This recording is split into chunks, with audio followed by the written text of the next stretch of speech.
Boxingego here. If you like this video, make sure you hit the like button and also subscribe to the channel and hit the bell icon on the top of your screen to get notified when the latest new content drops. And I guess we got some great news tonight. I don't have to retire, so I'm still here. It was a magical night for one. Back in Brooklyn for the second time. What a great place to be with an electrifying crowd again, the support and love. Being from Alabama and coming all the way over here to Brooklyn, New York, man, to seeing the love just like back home, man, it really touches my heart. And I'm always filled with joy to come here each and every time to perform for you guys. And it was a magical night tonight, and again, I said history. It's not a man that have fought me that I haven't knocked out. So I'm just ready to prove that I am the best, That's all I want. Of course, Stiverne, for some, wasn't the best. Some already predicted it. I said I was going to knock them out, and I did that. And now, over and over again, I keep sending messages out to the heavyweight division that I am the man to beat. I am the most feared. I do hit the hardest. I am who I say I am. I don't say things just to say it because of people have cameras in my face or people have, you know what I'm trying to say. I just want to prove that I'm the best. I want to know for myself. I said I believe it, and I'm receiving it. Now, I want to prove it to the world. So hopefully these heavyweights in the division see what I've done and don't get too frightened. Hope they want to feel the same way. I want to unify the division. The heavyweight division is too small to have so many champions, 3 and 4. Three. It should be one champion, one face, one name, and his name's Deontay Wilder. Any questions, guys? Deontay, good evening. Gareth A. Davis from The Telegraph and TalkSport. We've enjoyed you being over in the UK before. There's not many people here from the UK, and obviously we saw Anthony Joshua perhaps labour against Carlos Takam a bit last week. Can you give a message to the UK, to Anthony Joshua, about how you feel tonight after this and what we really ought to be seeing in the heavyweight division? Well, to Joshua, y'all have seen me many times up on podiums, y'all have seen me on social media. It's only so much I can say. I want to unify. Is he up for the challenge? Like I said, I declare war. This is not a battle, this is war because I want all the belts. And I'm not looking for when I beat him, I'm not looking for the second time around because it's going to be so bad and so brutal that the first time is going to be enough. It's going to be like no mas. Is there a danger you scared him off tonight, though? I'm scaring heavyweights each and every time. Don't you see it? I am the most feared. And if I'm not, then I want somebody to shut me up. I want somebody to prove that to me. I want to be proven wrong. But for right now, I don't feel like nobody's going to prove me wrong. Who has the guts? He can run for so long, for so far. And I hate this. I hate this. Say this, but it seems like this has turned into a Riddick Bowe and a Lennox Lewis effect. And if so, then you need to go and throw those belts in the trash can because I am coming. Deontay, you talk a lot about envisioning, and I was wondering if this is exactly the kind of dominating win you expected. 3 knockdowns, he couldn't get up, he's falling down on his face. And also, do you think that Joshua is looking at this and says, yeah, I want to fight that guy? Well, I knew I was going to knock Stiverne out, I kept saying, when you fight a guy the first time, it's a learning experience. The second time is a learning experience as well, but the difference is you already know that person a little bit more than the second time than the first time. And I knew everything about Stiverne. We had 9 different guys come in. I had 9 different great looks. Some would say my sparring partner was even tougher, but the only thing that was different between the sparring partner and this is that I think I went more rounds in sparring this time. No disrespect, because you must respect fighters in the ring. I tell people all the time, you know, I don't even like the term bombs. Everybody want to say bombs until you get up in there and you be the one that been dropped and become the bomb. You know, and we must respect fighters because they risk their life, and it's nothing to play around with. Especially with the mentality that I have as a champion, as a person. I have to be so hungry. I have to be so mean. You know, when a lion is hungry, they say it feel like it have been starving for a year. So when they see its prey, it's ready to eat everything, and that's how I feel like when I'm in the ring, like a lion, like a king that I am. Snacks. So, the second question, then. Do you think he's looking at this performance and says, yeah, I want to fight? Come on. Of course not. You know, if so, then he would have been accepted my offer. He would have been eager to fight me a long time ago. It seems like nowadays his promoter doing more to the talking than him. He's not even confident as a champion. You know, he want to put himself in a better position to beat me, but the thing about it is no better position to beat me. You know, that don't exist because I'm a hungry champion. I'm going to be around for a very long time. I'm on a mission. And when you're on a mission, you're not going to stop until you complete and accomplish the mission. So Joshua, you can run as fast as you can. I will catch you. Okay, Joshua, I've covered boxing for 20 years. I've never seen a fighter knock out another fighter as the fighter was in a perfect defensive position and you still knocked him out. How are you able to do that? As I say, I got Alabama country power, man. I mean, my power is real, you know. Nowadays, it ain't no need of me getting on the scale no more, you know. I'm always low when it comes to weight-wise and stuff like that, but we don't even really think about it no more, you know what I mean? The weight is gonna be what it is.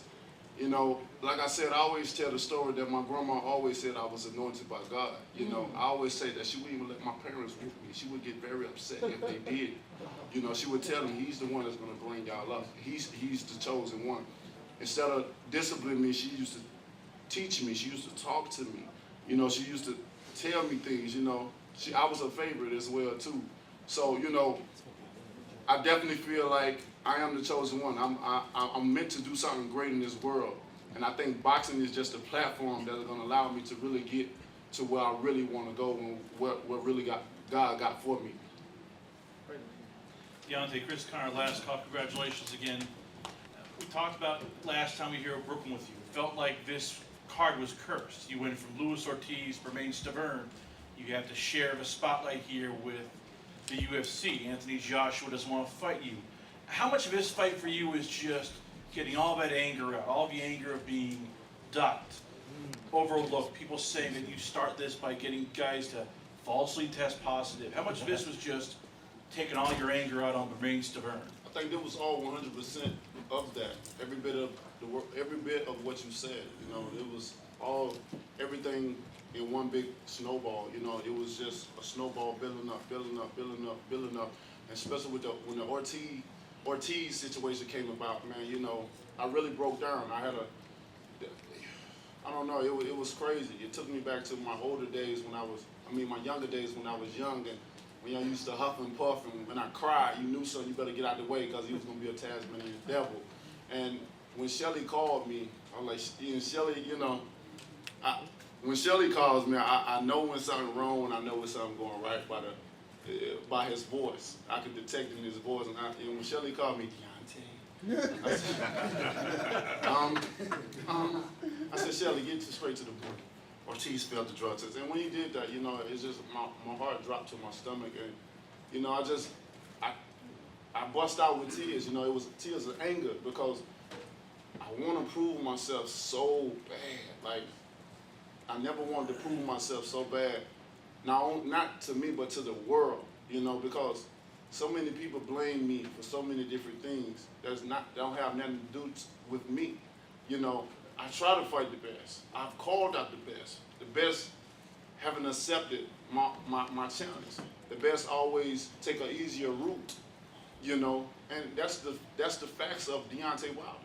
This is nothing that I'm making up. This is nothing that I just all of a sudden just imagining this is real life for me, you know, and I just want to prove myself. You know, I said it before in Showtime. It's almost as if like you want to do something so bad, like if you constipated, like you just, you know, I want to prove myself, and I know after this. I know after this that the heat is going to be on the other champions. You know, definitely Joshua, because that's who people want to see, and that's what I want as well too. So after this fight, you know, the pressure's definitely going to be on. You know, I think I've won a lot of fans, not only Americans but UKs and people, UK fans and people all around the world. So that's the mega fight, and that's the one I want, and we will get it. I don't say hope. I'm not going to say if. I'm going to speak it, I believe it, I'm going to receive it. Hey, Deontay, congratulations.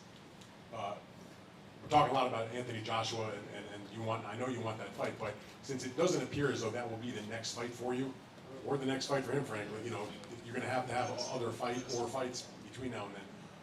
What kind of fight could you have that's not Joshua that would at least interest you or excite you?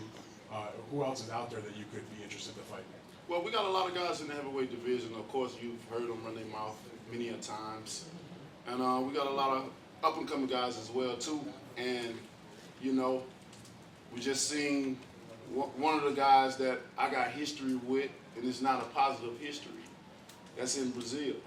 So that could be a potential one next as well, too, while we wait, you know, for the so-called best heavyweight champion in the world. So, you know, we have options. We definitely have options. I don't want people to think that we don't have options, that I need a certain type of person, which I don't. You know, we have a lot of great heavyweights here. And we're going to keep American boxing alive, especially the heavyweight division. It have heated up, and it's just continue to flame and become even more heated as time goes by. So, you know, so we're just going to sit back. We're going to see what's going on. We're going to go to Joshua Dean people. We're going to see what's up. See, can they not wait and make a date? If not, then we move on. Hey, Deontay, Andy Emilio, ES News. Congrats. Big statement win. Kind of drawing a parallel here. I saw you pound your chest, and then you were standing over him. It kind of reminded me of the fight you had with Charlie Z when you kept telling him, get up, like you just wanted to hurt him. Can you just like elaborate a little more on the emotions that were in the ring when Stiverne was knocked down and you wanted to fight him more? I've only seen you do that twice. Yeah, you know, I was in my element. You know, I felt so great in the dressing room. You know, I was telling my people that I haven't felt this good in a long time. You know, it took me back into my early in my career when I felt so great, when I was really blowing these guys out in the first and second and third round and stuff like that. And tonight, I felt that energy. I'm like, man, I feel so good. The gloves felt so great, like it was perfect. It was meant, you know. And, you know, pounding my chest to let him know that I meant every word that I say. I am here. Nothing you can do can stop me. Nothing you can say can stop me. Whatever you do, I can do better. Everything I told Stiverne, you know, I really meant it for him. I don't know if he meant what he said when he was referring to things that he said to me, but I meant everything. And, you know, even like I said, I meant everything. Even with the killing part, I meant that. I meant that. I do want a body on my record. But I mean, that's just the bronze bomber mentality. Right now, I'm Deontay Wilder. I'm calm. I'm at peace. You know, I bring love. But the bronze bomber, you just never know what he's going to say and what he's going to get. But it's real. It's real. Everything is real. And thank God that he survived and see another day. You know, Deontay Wilder want everybody to go home. He want everybody to see a family. Because I have family. I have kids and I love to death. You know, and I definitely, you know, I say an individual prayer and we say a team prayer. And the individual prayer, I always say I want the guys to go back home, you know. And I know a lot of people will say I contradict myself, but they got to understand it's two different personalities. I'm Deontay Wilder outside, and I'm the bronze bomber on the inside, and it's really real. Hold up, over here, champ. I know it was only one round, but how did the right hand hold up? And you mentioned that glove. I know it was a new glove for you. How do you think that worked for you tonight? The right hand feels great. It's I think that I had so much rest, you know, over the time to recover. My last fight was in February, so, and here we is now in November. So, you know, it's like a blessing in disguise that these guys are doing so much to delay so much of the fights or whatever, because the only thing they've done was help me heal this hand, and it feel amazing. But my jab hand, you know, I came with some good steam on there, and Stiverne had always been hard, even from the first fight. So the second fight, you know, I hurt my knuckles a little bit. It's just a little swollen, but it'll be okay. I just want to say that you're an amazing dad, and your daughter is very lucky to have you. And I just want to say, are you willing to go to the UK to fight Joshua? Because you know, numbers-wise, there's a lot more people that go over there to watch those fights, and you can make so much more money than here. Or you want him to come here? That may not be true. Well, actually, let's show No, I'm just asking. I don't know facts-wise. I'm just going by numbers-wise. What Joshua has performed out there, 90,000 people. Charlie Fingers, everyone. Sorry. I mean, that's what I see. That's what I see on TV. So. What you do see on TV is more people, Uh-huh. but not necessarily more dollars. Gotcha.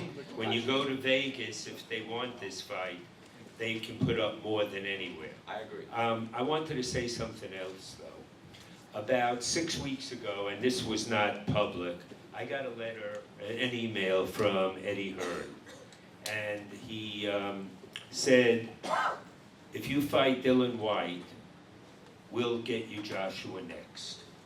I couldn't get on the phone quick enough for him, and he didn't answer, and I said, what's the matter, why aren't you in? He said, please give me a day, I just lost the fight with Pav, the one that he was supposed to, Pulev. Yeah. So the next day, I said to him, what's the deal? He said, what do you want to fight Dylan White? I said, that'll be made easy. When do we get Joshua? Never called me back. Next, I've been around this game a long time. If someone wants to fight, they fight. Joshua said he wants to fight Deontay next year. Deontay just finished his mandatory. You heard what he wants to do. Joshua finished his mandatory. You haven't heard a word from him. If Joshua wants to fight, Deontay is ready. If it means the right deal to go to the UK, he'll fight him on the moon. He'll go anywhere to fight him, and he said it. So there's no silence, there's no avoiding. It's up to Joshua, and if it's not, then he has his reasons not to. And Dan Rayfield, you just said the fight obviously won't happen next. They're going to do something else. Why? Why can't it happen next? They literally fought 1 week apart. Neither one of them's hurt. They're exactly on the same schedule. Though I don't know it for a fact, I've just been around long enough to know it. Right. No, and you're right. Because Anthony Joshua doesn't want to fight this man right now. Probably Eddie Hearn, but okay. Okay, I'll give you that. Eddie Hearn doesn't want Anthony Joshua to fight this The man right athletes now. want to fight each other. I don't think he want to fight me as bad as I want to fight him. I agree with that. You came in a little bit lighter than normal at the weigh-in. Was that game plan? No, you know, it's funny how my body works. You know, in camp, I'm always heavier. I'm always like in the 230s or something like that. It's like when it's time to come to war, you know, it's always like my weight drop, and I don't take that. I don't, you know, I done tried the chefs, I done tried the nutritionists, I done tried all that stuff, and it seems like the same effect over and over again. So I've just got comfortable with what I am. I tell people all the time that I'd rather be the part than look the part. Looking the part, you know, it only gets you so far, but actually being that part, it gets you to where I am now. You know, so I don't really care about guys being more weight than I. You know, Didn't matter today. it don't. You know, it would never matter. Not, you know, ever. You know, because one thing about it that people can't measure, nor can they weigh, is my heart. You know, it's big. It's heavy. So when these guys fight me, they better be ready.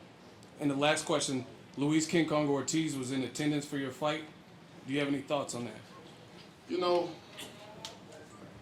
I'm not gonna even lie. When I saw him at the hotel coming out the elevator, I almost puked in my mouth. because, you know, I got so much because of, but when I say I got so much people throwing the fault at me, the blame at me. But it ain't had nothing to do with me. Look, I was gonna pay a guy set aside money out of my pocket to fight him, to show you guys, to entertain you guys, and to prove to myself that I am the best. And what happened? I don't know, I don't care what reason that they said they came up with, you know, a lot of stuff not add up with what they say. How about just don't take nothing? You know, all of a sudden, you know, you fight this person, you fight that person, nothing come up. And all of a sudden, overnight, you get old and blood pressure pills come up as a masquerade and stuff like that. Come on, man. Like, you know, I would have loved to share the ring with Luis Ortiz. Just like Povetkin and all the other rest of them. I would have loved to share the ring with them, man. Looking like for Povetkin, you know, I may end up sharing the ring with him as well too, because he's moving on up. But at the end of the day, man, what does it do to catch it? Yes, sir. You ready? Listen to this, right? Sister Povetkin camp. I don't got a question, I got a statement. Sister Povetkin camp. That's the best I've ever seen you with the Povetkin camp as far as training. But when I came to training with you this time, it was something with your mindset that just was a lot more on point, your feet work, everything. And you really want to do bad intentions with Stiverne, right? So this fight reminded me of when Tommy Hearns wanted to make a statement with Roberto Duran, and he almost murked me. So you know what I wanted to say. Oh, snap! Remains the bird! You wanted it? You got it! Let's stop, baby, my brother. Congratulations. First of all, nice coat. Thank you so much. You look like the heavyweight champion of the world. Probably the most charismatic heavyweight champion we've had since the great Muhammad Ali. I think I can say that. Is there a part of you that just wants to go to the UK to fight Anthony Joshua, or anywhere for that matter? Because Ali was famous for traveling abroad and proved, you know, anybody saying, I'll fight you wherever you want to go and everything. Is there a part of you that just wants to have that as a part of your legacy? You know, I go anywhere. Like I said, my title says the heavyweight champion of the world. And with that being said, I'll travel anywhere. You know, as to be a champion, I feel that you can't just be, you can't just fight in your country. You can't just stay, you know, temporary where you are. Like, I wouldn't say temporary, or what he's trying to do is stay permanent in the UK because of what the things they got going on. That looks good over there and all that and stuff like that. But the Mecca and the money will always be in America. Always. And this is called prize fighting. So the fight should happen where the biggest prize is. So I'll travel anywhere. You know, all I want to do, like I said, don't wait, make the date, and Deontay Wilder will be there. Deontay, congratulations on a big win to you and your team. Question, your ring entrance was probably longer than the fight. How did the collaboration on you and 50 look up? Well, you know, 50 is a great guy, man. I know he makes jokes and stuff like that. I told 50 in the vet he should start stand up comedy or something like that, because he really is a funny guy. And you know, with the relationship with me and 50, I really had to owe it to my brother Manu Jones right here. You know what I mean? That's my brother right there. And, you know, that's how it all started with Manu. And it's been on ever since. You know, 50 really a great guy. And, you know, and he definitely wants the best for people. And he want to put people in positions where they can benefit from it and stuff like that. So, you know, and you know, he's a friend of mine as well too. You know, he's into boxing. He loves boxing. He actually do it himself as well too. So the connection was easy, and I told him he should come out and walk with me, and the Mini Man song was perfect for the situation. Last question. Deontay, do you think that the UK fans should hold Eddie Hearn and Anthony Joshua accountable for not fighting you and not support anything that's next, not Deontay Wilder? Most definitely. They should do them like they did Jesus. Put them on the. They should throw lettuce and spit on them, and you know, it's about their time. That's what the world want to see. You know, I think it's a lot of fans in the UK want to see it, but I think it's a lot of fans that don't want to see it because they know what I bring. They know what I'm capable of doing, and you know, they got a great thing going over there. So you know, they want to continue to do what they're doing as long as they can. But the thing about it, it all has to come to an end at some point in time. He can only fight so many people. I mean, he shares the same division as I. And as you can see, it's a very small division. So our paths must cross at some point in time. And I'm saying, why wait? And let's make it now. Why wait? Who else can he fight? I know they got a lot of England guys, just like I got American guys, but really, people want to see the best fight the best. And I want to prove that I am the best, so I want to fight the best. If Anthony is the best, if Parker the best, put him up to the test. All right, guys, let's give the champ a well-deserved round of Thank you guys so much. You guys have a safe trip home.